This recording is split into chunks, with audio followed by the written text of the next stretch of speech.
Well, we're very, very excited to be here in Miami to play in the Capital One Orange Bowl.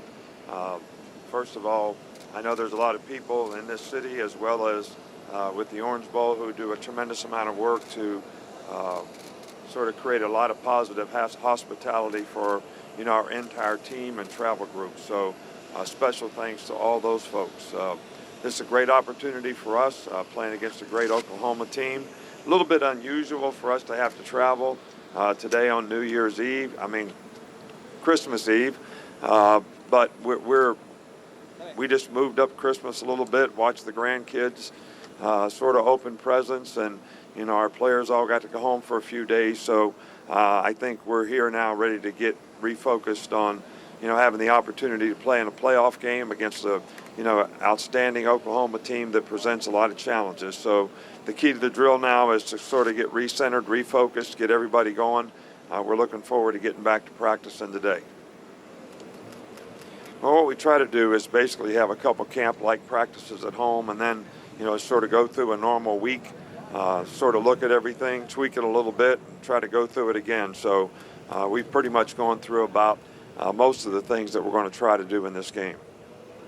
Yeah, Tua has been able to practice and get all the reps that he's needed to get. It'll be interesting to see after having a few days off with the additional rehab how that impacts his ability to get closer to 100%.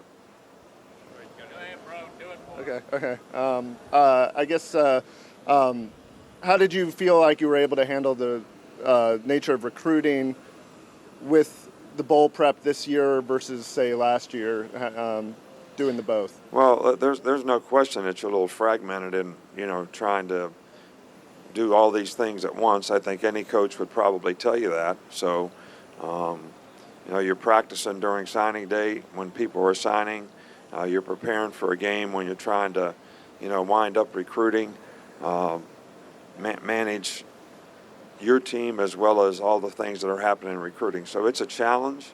There's no question that, it's a little fragmented and, trying to do all these things at once, but I still think you do the best you can. And, now we have one thing to focus on, and that's the game. Obviously playing in a dome games, this is the first outdoor game, I guess, in a while. In that sense, I mean, is there any difference, I guess, in how you prepare for, the weather conditions that could potentially be a factor? Well, that's why we're here, so that we have a chance to acclimate to the situation that we're going to play in, whether it be the climate, the field, all those circumstances. So I don't think that you really prepare any differently. I think the field will be 53 yards wide and 100 yards deep, and have the same markings on it as any field. And I think it's about trying to execute, block, tackle, do the things that you need to do to play winning football against a very good team. And the defensive preparation, what has that been like? It's challenging because it's hard to get somebody to duplicate what the quarterback is capable of doing in their offense. He does a fabulous job, and obviously, the best player in college football. So it's a challenge to have somebody that can do that in practice. And I think the speed of the game will obviously be a little bit different when we get to the game, but we're doing the best we can.